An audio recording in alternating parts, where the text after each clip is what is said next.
think I'm pretty sure they told you guys, but we decided to rest McCaffrey today and rest Dionytus today. McCall's still away, dealing with obviously the birth. Other than that, I'll see what questions you guys have. What happened with the skirmish there? Oh, the skirmish. A couple guys getting after it, and I don't mind that in. I want our guys to be feisty. I don't mind that like in 9-on-7, different things. But that was a simulated mock second quarter. That's part of the game. So, we're a tough team. The fact that they went 3 days in a row with this heat, today I thought was really hot. But we also have to be a smart team. And so one guy shoving another guy in a team setting leads to a first down. So that's why maybe you heard me. Yeah, just a couple guys getting at it. Looked like you pulled Jeremy aside after that hit on. Just wanted to make sure. I'm sorry, I didn't mean to interrupt you. No, I was going to say, what was the message to him? Just make he's playing through the ball and all that. Just make we don't want to hit guys in the back. We're in a thud area. We want to strike and be physical, but we want everything to be between 10 and 2 here. We don't want to hit guys from the side, from the back. So that's one of my jobs is to constantly make sure we're reinforcing health and safety out here. So just making sure we hit it the right way. And sometimes I'm wrong. Sometimes they're bang bang plays. But just told Jeremy. Jeremy's so competitive, but told him just make sure we don't hit guys in the back. Was that a similar message, Matt, to the whole defense? There were a couple plays where the running backs ended up on the ground, and you looked like you had something to say to defense. Probably. I'm sorry. Yeah. Sometimes it's the back's fault too. Sometimes it's that. So just we'll be safe if we stay off the ground. It's a challenge, and these guys are competing, especially when you get into that type of a situation where, hey, this is a mock. That was a mock second quarter playing into the half. So they're going to be a little bit more competitive, and so I'd rather that than not be competitive, but just making sure we stay safe, and then we can't have penalties because we make it about ourselves. What did you learn about your first team offense with Baker and Sam out there? I'd have to go back and watch the tape to really say anything about Baker and Sam. I was happy to see us. It took a little while to kind of get started there. I think one was 3rd and 1. Ben probably in a normal situation would just run the football and get the first down. So I thought first drive we didn't do a great job. Second drive had moved the football but weren't able to capitalize, and then to go down and kick 2 field goals. So we have a really good defense. They're probably in that scenario. They were able to do some things against us, but we were able to protect the football. Penalties are still hurting us, so that was part of my message at the end. Things that beat us last year can't beat us this year. Penalties can't beat us. So but there's a lot to learn from. It's good to have days like today where you actually get to play the game a little bit. We'll do it again on Saturday, so you can see sort of, hey, these guys can do it in the drills. Can they transfer to the games? After a few days in pads, what are you seeing from the offensive line?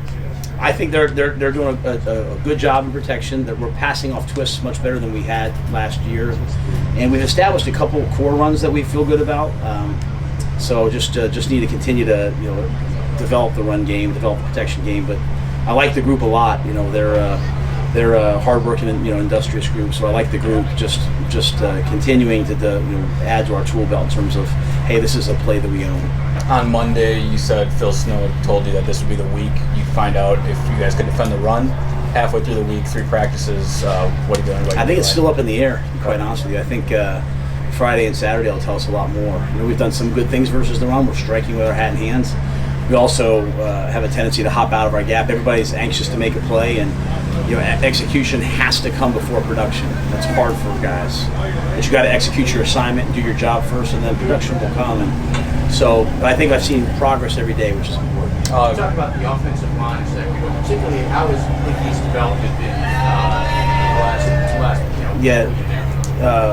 the way I look at it, and I know everyone's good. To me, Icky's a rookie. He's got to earn everything he gets, and he's got a long way to go. So he does some things really well naturally. He's unbelievably powerful and talented, but there's a lot to this game. And I see Timo standing back there, like there's a lot to this game. There's a lot of nuances and techniques and all those things. So he has a long way to go.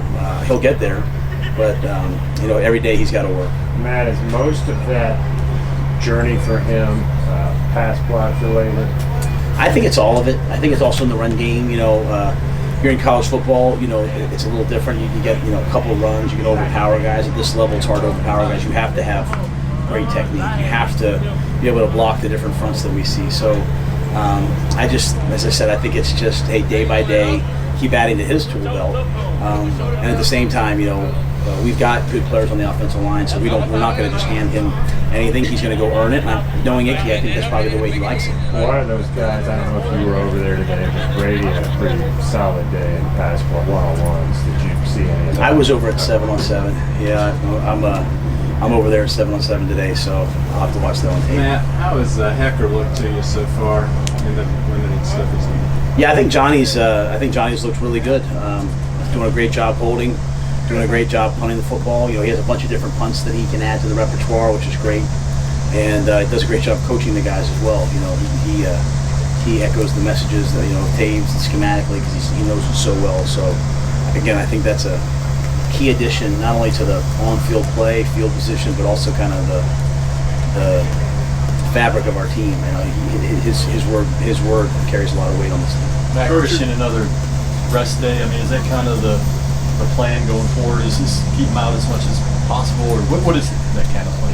Yeah, as I said the other day, I'm probably not going to share everything, but just as a general rule, he's probably not going to get 3 days in a row of pads. He's probably going to get 2 of them.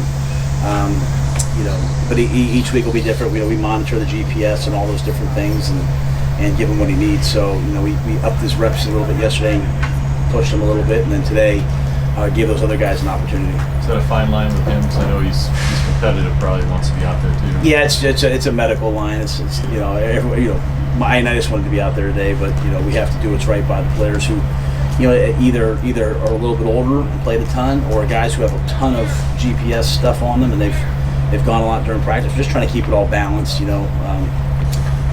so just making sure that we do what's right for each individual guy. Anything else for Coach? Defensively, Maybe a couple more guys. You've been emphasizing more turnovers. Frankie's pick yesterday, forced fumble today. Do you think that message is already resonating with the defense? Are you seeing it manifest? Yeah, I think they want to get on. We have a little board in there, As Jack Walsh said, what gets measured and rewarded gets done. So we're trying to measure it. We're trying to reward it in some small ways, and guys want to get on that board. But I think as much as anything else, like I said, it's a fine line for me. I'm really upset that we're putting the ball in the ground. I'm really excited that we're pushing the ball out, and I think including 7-on-7, I think I saw 2 or 3 come out today. So that's all got to change. Matt, you've got a bird's eye view of the snappers running down the field today, the way that broke down. There's no one else was on the field. Oh, just the yeah. Yeah, I mean, how's that competition, or is that more you evaluate that when the preseason games? Yeah, I think we're evaluating it every day. We're because it's one of those things where it's just really a skill. It's not real tactical. It's more technical. So it's hey, who's got the laces here? What's the speed? What's the aiming point? So I think you can evaluate most of it every day as you go, and you want guys to get better as they go. But JJ's played a long time. Fletch is a young guy with a ton of talent, so it's been a good competition so far. That today was just trying to save the legs of guys and flip the field. And if I don't do that, guys won't understand really necessarily what's happening. So hey, we punted it down. Now this offense is coming this way. And sorry if someone already has this. Tomorrow, walkthrough or the plan. Tomorrow's like a walk day. 3 hard days and pads. We'll walk, and then we'll come back and we'll get back after it Friday and Saturday. Why the real early Saturday morning practice or earlier? Because we want to get the guys out of here, so they can get out of here on Saturday, take some time to recover on Sunday. So, and then like I said, Saturday's going to be more like a scrimmage, so we don't need a ton of stuff before it. We're kind of simulating. We won't tackle, but we will thud. It'll be like today, but it'll just be a lot longer. It seems like last one's settling in center. Is that kind of the plan going forward with him? How do you feel like he's handling things?